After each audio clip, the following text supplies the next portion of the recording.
কামাখ্যা দৰ্শন স্পৰ্শ আৰু চৰণামৃত পানৰ ফলত মোক্ষ লাভ হয় বুলি জনবিশ্বাসত প্ৰচলিত আছে। মূল কামাখ্যাত কোনো দেৱ দেৱীৰ মূৰ্তি নাই। জনিৰ প্ৰতীক হিচাপে গুহাৰ ভিতৰত পানী নিগৰি থকা এচটা শিলত পূজা কৰা হয়। বহু লোকে নিজৰ মনৰ বাঞ্ছা পূৰণৰ অৰ্থে এই মন্দিৰত মহ, ছাগলী, পাৰ আদি বলি দিয়ে। এসময়ত ইয়াত নৰবলি হৈছিল বুলিও পৌৰাণিক শাস্ত্ৰত উল্লেখ পোৱা যায়। আৰু কামাখ্যা মন্দিৰৰ ওচৰত কালী, তাৰা, চিন্নমত্তা, বগলা, ভৈৰৱী, ধোৱামতী, কামেশ্বৰ, সিদ্ধেশ্বৰ, কটিলিংগ, মাতাংগী আৰু কমলা মন্দিৰ আছে। আচলতে অম্বুবাচী মেলাৰ এসপ্তাহ আগত মই কামাখ্যা মন্দিৰ দৰ্শন কৰিছিলোঁ। আচলতে একেবাৰে মাৰ যি পীঠ বুলি কয় স্পৰ্শ কৰা দৰ্শন কৰিছিলোঁ আৰু বহু সময় লাগিছিলে। প্ৰায় সন্ধিয়া 7:15 মানত দৰ্শন কৰিব পাৰিছিলোঁ। তলৰ পৰা প্ৰায় 10:15 মানত গৈ বহুত ভিৰ আছিলে। সিদিনা ৰবিবাৰ আছিলে। গতিকে যদিহে আপুনি কামাখ্যা মন্দিৰ একেবাৰে দৰ্শন কৰিম বুলি আহে, মাৰ চৰণ চুম বুলি আহে, তেনেহ'লে আপুনি সময় লৈ আহিব লাগিব। হাতত প্ৰায় 6 পৰা 8 ঘণ্টা সময় এটা লৈ আহিব লাগিব।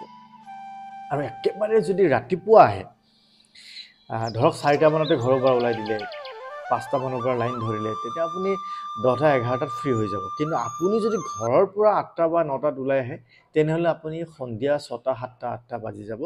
মানে ইয়াৰ পৰা ওলাওঁতে 8টা নাবাজে, ধৰক 6টা, 7টা বাজি যাব তেনেকুৱা। গতিকে ভক্তৰ ভিৰ কেতিয়াও কম নহয়।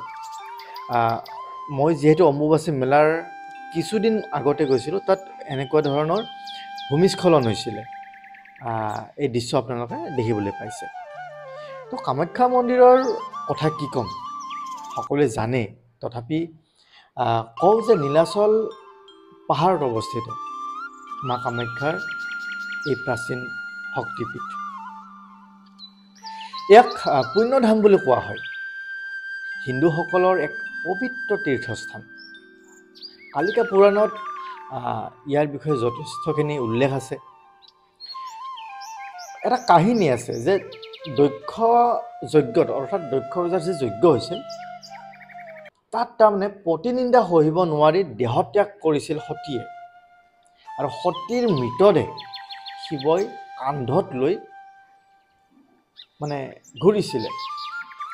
আৰু তেতিয়া বৰ ডাঙৰ কথা হ'ল, মৃতদেহ কান্ধত লৈ ঘূৰিছে শিৱই। তেতিয়া বিষ্ণুৰ চক্ৰেৰে সেই সতীৰ দেহ খণ্ডিত কৰি দিছিলে আৰু জনী অংশ ইয়াত পৰিছিলে। গতিকে তেতিয়াৰ পৰাই এই ঠাইত পূজা অৰ্চনা কৰা হয়। মই যে এইখিনি ঠাই আপোনালোকক দেখাইছোঁ, ইয়াতে আচলতে যদি আপুনি দৰ্শন কৰিব যায় মা কামাখ্যাক, তেনেহ'লে এই ঠাইখিনিত এনেকৈ টিকট ল'ব লাগিব। টিকটটো আপোনালোকক মই দেখাই নিদিওঁ, কাৰণ টিকটটো দেখাই দিলে অসুবিধা আহে। গতিকে এই ঠাইত এনেকৈ শাৰী পাতি আপোনালোকে টিকট ল'ব লাগিব। আৰু এইটো যে দেখাইছোঁ সৰুকৈ মন্দিৰ, মই যে ক'লোঁ আপোনাক কামাখ্যা মন্দিৰৰ ওচৰত তাৰা, চিন্নমত্তা, বগলা, এনেকুৱা বহুকেইটা মন্দিৰ আছে, তাৰে এভাগ। আৰু মূল কামাখ্যা মাক দৰ্শন কৰাৰ আগত আপুনি ধুনীয়াকৈ এনেকৈ পূজা অৰ্চনাৰ বাবে যিখিনি সামগ্ৰী আছে, সেই সামগ্ৰীখিনি কিনি ল'ব পাৰিব। বহু বেছি দাম নহয়। আপুনি যদি ভাবে 20 টকাৰ পৰা 100 টকাৰ ভিতৰত আপুনি দিব পাৰে। আৰু যদি অলপ বেছিকৈ দিব খোজে কিবা কিবি, তেনেহ'লেও দিব পাৰে। কিন্তু মাক দৰ্শন কৰাৰ কাৰণে যথেষ্ট পইচা নালাগে, এইটো সঁচা কথা।